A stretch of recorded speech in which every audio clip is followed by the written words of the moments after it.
Copa আমেরিকায় নিজেদের প্রথম ম্যাচে আজ রাত ৩টায় চিলির মুখোমুখি হয় আর্জেন্টিনা। চিলির বিপক্ষে এই ম্যাচে আবারও হোঁচট খেল আর্জেন্টিনা। ব্যক্তিগত এক গোল করলেও দলকে জেতাতে পারলেন না লিওনেল মেসি। খেলার ৩৩তম মিনিটে ফ্রি কিক থেকে অসাধারণ এক গোল করেন লিওনেল মেসি।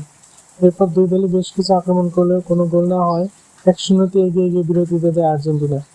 বিরতির পর উভয় দল পাল্টা আক্রমণ শুরু করে। খেলার ৫৩তম মিনিটে ভিদালকে ফাউল করলে পেনাল্টি পায় চিলি। রেফারি প্রথমে ফাউল না দিলেও ভিডিও অ্যাসিস্ট্যান্ট রেফারির সহায়তায় ফাউলের বিষয়ে নিশ্চিত হন রেফারি। ভিদালের পেনাল্টি কিক অসাধারণভাবে সেভ করেন আর্জেন্টিনার গোলরক্ষক এমিলিয়ানো মার্টিনেজ, কিন্তু ফিরতি বল থেকে হেড করে গোল করেন চিলির ভার্গাস। এতে ফলাফল ১-১ হয়ে দাঁড়ায়। এরপর উভয় দল আক্রমণের গতি বাড়ালেও কেউ গোলের দেখা পায়নি।